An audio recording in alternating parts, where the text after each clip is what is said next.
Hello viewers, இன்னைக்கு நாம பார்க்க போறது One Piece episode 435 part 1.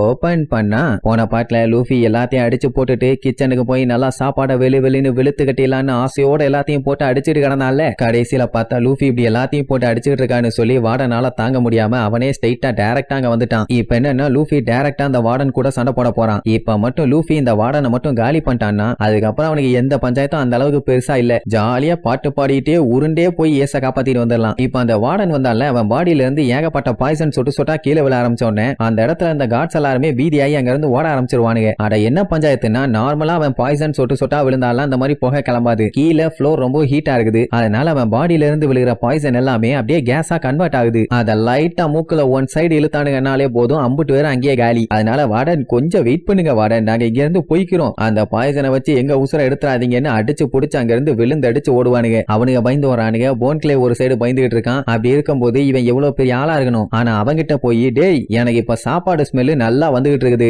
நான் போய் ஒரு புடி புடிக்கணும், தேவையில்லாம குறுக்கெலும்ப உடச்சுக்காரா கொய்யால வழியில நின்று தேவையில்லாம வாங்கி கட்டிக்க போறேன், அப்படி ஓரமா போவான். பரவாயில்லையே பையன் தைரியமா தான் பேசுறான். இதுக்கப்புறம் நீ திங்கிறத பத்தியே யோசிக்க வேண்டியிருக்கும். அதனால அவசரப்பட்டு எதையும் முடிவு பண்ணாதம்மா. என்னடா சொல்ற, வாட் டு யூ மீன், தெளிவா சொல்றா, வீணா போனவனேன்னு சொல்லி திட்டிட்டு இருப்பான். அங்க போன்கிளே கதறிட்டு இருப்பான். லூஃபி அவங்கிட்ட சண்டைக்கு போகாரா, சண்டைக்கு போகவே போகாதன்னு. ஏன்னா அவன் தான் இம்பல் டவுனோட மெயின் வார்டன் மகளன். அவன் வெனம் ஃப்ரூட்டை சாப்பிட்டுருக்கான். அவன் பாடியில இருந்து வர்றது பூரா பாய்சன். இவன் கூட தான் நீ கடைசியா சண்டை போடணும். ஆனா அவன் கூட சண்டையெல்லாம் போட முடியாது, பார்த்தா தெரிச்சடிச்சு ஓடத்தான் செய்யணும். அதனால அவன் கிட்ட நிக்காத, அவன் பாய்சன் சொல்லி எவ்வளவோ அலர்ட் பண்ணுவான். லூஃபி என்ன அவன் சொன்னா கேட்கவா போறான். எவனா இருந்தாலும் ஒரு கை பார்க்காம விட மாட்டேன்னு வெறியோட நிப்பான். அந்த மகளனும் நம்ம லூஃபிய பத்தி நிறைய கேள்விப்பட்டிருக்கான். இவனுக்கு தலைக்கு 300 மில்லியன் பெரி பவுண்டி அண்ட் இவன் ஏகப்பட்ட பஞ்சாயத்து பண்ணியிருக்கான்ல, அது எல்லாத்தையுமே கரெக்டா சொல்லுவான். இதுல முக்கியமான ஒரு பெரிய பிரச்சனை என்னன்னா நேவியையும் வேர்ல்டு கவர்மெண்ட்டையும் எதிர்த்து நின்று சண்டை போட்டது. பட் நீ என்னதான் பண்ணாலும் கடைசியில இங்க வந்து மாட்டிட்டியடாக்கனா, இது ஒரு அயன் டைட் செக்யூரிட்டி பிரிசன். இங்க எப்படியோ தப்பி தவறி உள்ள வந்துட்ட, ஆனா வெளியில போக முடியாது. வந்த நீ சும்மா இல்லாம வார்டனுங்கிற என்னோட ரெப்புடேஷனையே மொத்தமா கெடுத்துட்ட.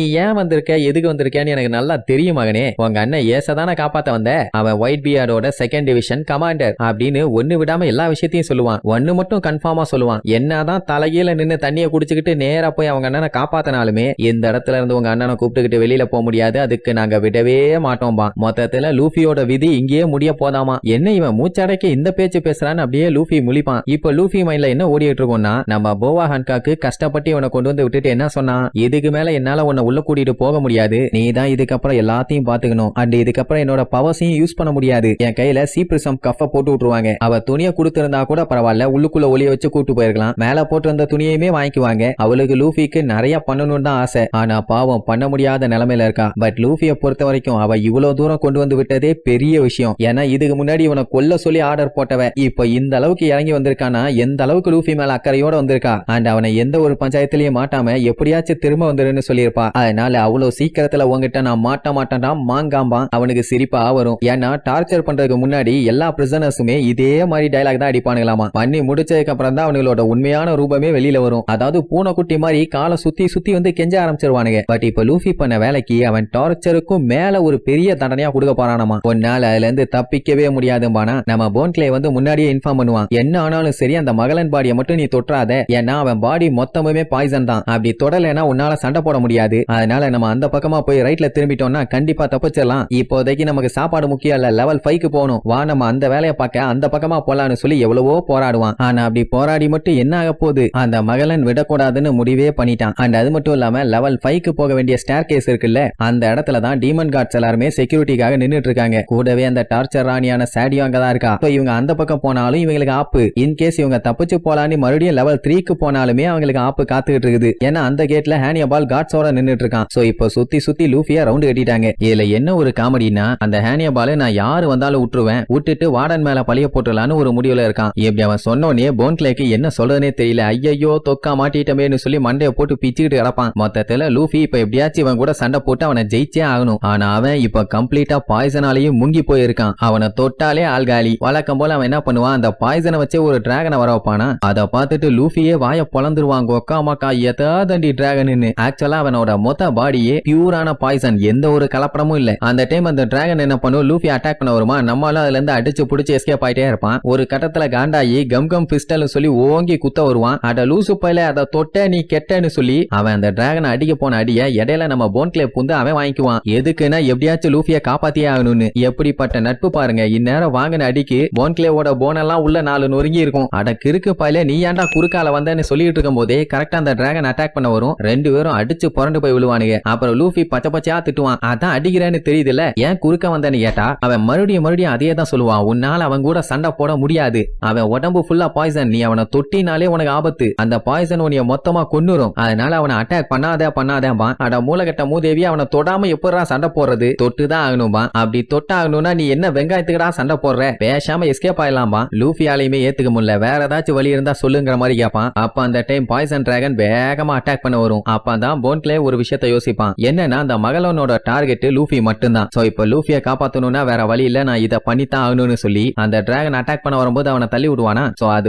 அடிச்சு அந்த இடமே புகமண்டலமா மாறும். அடுத்த செகண்ட் லூஃபி கம்னு சொல்லி லூசு மாதிரி பண்ணிட்டு இருப்பான். அந்த மகளனுக்கே டவுட் ஆகும், என்னாச்சு இவனுக்கு திடீர்னு ஆள் மாறிட்டானேன்னு. கடைசியில பார்த்தா போன் கிளே என்ன பண்ணிருக்கான், லூஃபி மாதிரி அவன் உருவத்தை மாத்தி அவனுக்கு பதிலா இவன் போய் சமாளிக்கலாம்னு முடிவு பண்ணிட்டான். சோ இந்த கேப்ல லூஃபி எஸ்கேப் ஆயிடலாம்ல. யாரு உண்மையான லூஃபின்னு உன்னால கண்டே பிடிக்க முடியாதுன்னு சொல்லி சுத்தி ஆட்டம் காமிச்சிட்டு இருப்பானா. லூஃபி பேந்த முழிப்பான். அதுக்கப்புறம் டே போனு, எல்லாம் பண்ண மண்ட மேல இருக்க கொண்டைய மறந்துட்டியாடான்னு, போட்டிருக்க ட்ரெஸ்ஸ மறந்துட்டியாடாமா. அவன் டே இதெல்லாம் இப்ப ரொம்ப முக்கியமா, நான் ஒன்ன மாதிரி அந்த மூலகட்ட முட்டாப்பால ஏமாத்திட்டு இருக்கேன், நீங்க இருந்து எப்படியாச்சும் நைசா தப்பிச்சு போயிருன்னு சொல்லி அவன் கண்ணு முன்னாடி போய் வேணும்னே வெறுப்பேத்துற மாதிரி பண்ணிட்டு இருப்பான். ஆனா அவன் நீங்க என்ன பண்ணாலும் ஒரு சுக்கும் யூஸ் இல்ல, எனக்கு எத்தனை பேர் வந்தாலும் கவலை இல்லன்னு இதுக்கு முன்னாடி ஒரு பாய்சன் டிராகனை வச்சு அட்டாக் பண்ணிட்டு இருந்தான். ஆனா இவனுங்க பண்ண வேலையில 3 டிராகனா அதை மாத்திட்டான். இதை நான் கொஞ்சம் கூட எதிர்பார்க்கலையடான்னு கதறிட்டு இருக்கும் போது அவன் அதை வச்சு அட்டாக் பண்ண வருவானா. உடனே அடிச்சு பிச்சுக்கிட்டு அங்க இருந்து ஓடுவானுங்க. அங்க பார்த்தா இன்னுமே அவங்களோட செக்யூரிட்டி கார்ட்ஸ் அங்க அடிபட்டு எந்திரிச்சு எஸ்கேப் ஆக முக்கிட்டு இருக்கானுங்க. வார்டனோட அட்டாக பார்த்த உடனே கத்துவானுங்க, ஸ்டாப் பண்ணுங்க, நாங்க இன்னும் இங்க இருந்து எவாக்குவேட் ஆகலன்னு. ஆனா அவன் அதெல்லாம் எதையும் கண்டுக்க மாட்டான். குறுக்க இருக்க எல்லாத்தையுமே பாய்சன்ல நிரப்பி விட்டுட்டு நம்மளால தான் வளைச்சு அட்டாக் பண்ண ட்ரை பண்ணுவான். என்னடா இவன் அவங்காலையிலேயே இப்படி கொடூரமா கொன்னுட்டு இருக்கான்னு சொல்லுவான். அப்பதான் நம்ம போன் கிளே அந்த பாய்சனை பத்தி சொல்லுவான். ஆக்சுவலா அது ஒரு ஹைட்ரா பாய்சன், உடம்புல பட்டாலே பயங்கரமா எரிஞ்சு பாடி எல்லாம் வலிக்க ஆரம்பிச்சிரும். கடைசியில ஆளையே காலி பண்ணிரும். சொல்ல போனா அந்த பாய்சன் மொத்த உடம்புகளையும் பூந்து விளையாண்டு காலி பண்ணும். அங்க பாய்சன்ல சிக்கனவனுங்க எல்லாம் எப்படியாச்சும் எங்களுக்கு ஆன்டிடோட் கொடுத்து எங்களை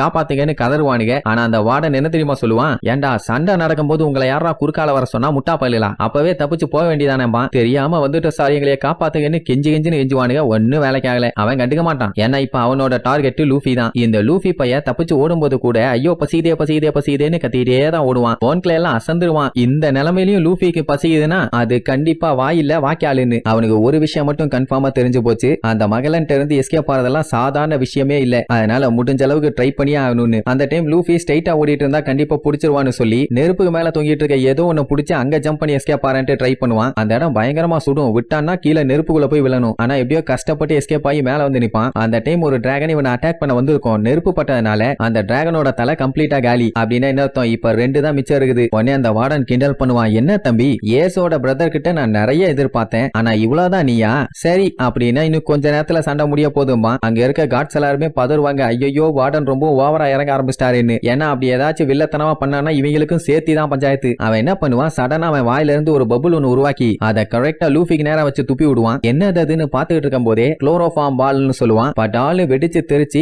ஏகப்பட்ட புகை கிளம்பும். அந்த கேஸ மட்டும் நம்மளால லைட்டா மோந்தானா போதும், அங்கேயே மயக்கம் போட்டு பொத்துன்னு விழுந்துருவான். அது மட்டும் இல்லாம அது பாய்சன். சுத்தி இருக்க காட்ஸ் எல்லாருமே பதறுவாங்க, வார்டன் ஸ்மோக்க வச்சு விளையாட ஆரம்பிச்சிட்டாரு, நம்ம மாஸ்க் போட்டாதான் தப்பிக்க முடியும்னு. ஜெயில இருக்க கைதிங்க கூட படாத பாடுபடுவானுங்க, யாருகிட்டடா அந்த மெகலன் இப்படி சண்டை போட்டுட்டு இருக்கான், ஆல்ரெடி தாங்க முடியல, இதுல இன்னும் உசுர வாங்குறானுங்களேன்னு புலம்பி தள்ளுவானுங்க. லூஃபிக்கும் பயங்கரமா தும்மலா வரும், கண்ணெல்லாம் எரிய ஆரம்பிச்சிருமா. பயலுக்கு இப்ப எப்படி சண்டை போறதுன்னே தெரியல. சோ கதறிட்டு இருப்பான். அந்த டைம் அவனோட டிராகன் ஒண்ணு அவனை அட்டாக் பண்றதுக்காக வேகமா வரும். வந்தது அவனை பார்த்து பாதியிலேயே வாயை ஓபன் பண்ணிட்டு அப்படியே ஸ்டாப் ஆயிரும். என்னாச்சு, ஸ்டாப் ஆயிருச்சு, அதுக்கு மேல மூவ் பண்ண முடியான்னு கேப்பான். ஆக்சுவலா வார்டன் தான் வேணும்னே ஸ்டாப் பண்ணிருப்பான். இது டிராகன் மட்டும் இல்ல, அவன் டிராவல் பண்ணி போறதுக்கு யூஸ் பண்ற வெனம் ரோடு. அப்படியே உள்ளுக்குள்ள சும்மா சல்லுன்னு வருவான். வந்தவன் அப்படியே பிச்சுக்கிட்டு பிளைங்ல வந்து என்கிட்ட இருந்து உன்னால தப்பிக்கவே முடியாது லூஃபி, இதோட நீ காலின்னு சொல்லி அவன் தலையில இருந்த கொம்ப புடிங்கி அட்டாக் பண்ணுவான். லூஃபியால ஒழுங்கா அவனை பார்க்க முடியல, கண்ணெல்லாம் அப்படியே மங்கலாகுது. இருந்தாலுமே அவன் அட்டாக்ல இருந்து எஸ்கேப் ஆவான். வேணும்னே அவன் உடம்புல இருந்து வர பாய்சனை லூஃபி மேல தெளிச்சு விடுவான். அவனும் கஷ்டப்பட்டு செவுத்துல தொங்கியெல்லாம் எஸ்கேப் ஆவான். இதாண்டா கேப்னு அந்த கொம்ப வச்சு ஓங்கி அடி அடிப்பான். இருந்தாலும் நம்மால எஸ்கேப். சொல்ல போனா பட்டுருந்துச்சுன்னா பாடியே ஓட்டையா இருக்கும். என்ன இப்படி அடிக்கிறான்னு லூஃபிக்கு அப்புறம் தான் புரிய வருது. ஒரு டைம் அவனை தொட்டாலே போதும் எல்லாமே முடிஞ்சு போச்சுன்னு. இதுல இன்னொரு மேட்டர் என்னன்னா, அவன் ஓங்கி செவுத்துல குத்துனால, அவன் குத்துனதுல அந்த பாய்சன் பரவி அந்த செவுரே மெல்ட் ஆகி கீழே வருது. அப்படின்னா இது சாதா பாய்சன் இல்ல, ஆசிட் பாய்சன். அது மெல்ட் ஆயிடுச்சு. இனி அடுத்து நீ தான் மெல்ட் ஆகணும்பானா? வாய்ப்பில்ல ராஜா, வாய்ப்பில்ல. நான் என் அண்ணன் ஏச காப்பாத்தணும்பா. அதுக்கு வாய்ப்பே இல்ல. நீயும் உங்க அண்ணன் மாதிரியே மாட்ட போறேன்னு சொல்லிட்டு அப்படியே பின்னாடி கொலவெறியோட வந்து நிப்பான். லூஃபிக்கு பாவம் கண்ணெல்லாம் எரிஞ்சு தனியா ஊத்திக்கிட்டு இருக்குது. இதுல வேற வந்து நின்னவன் என்கிட்ட மாற்றுறது தாண்டாவும் விதின்னு சொல்லி வில்லத்தனமா சொல்றதோட இந்த எபிசோடுக்கு எண்டு கார்டு போட்டு முடிக்கிறாங்க.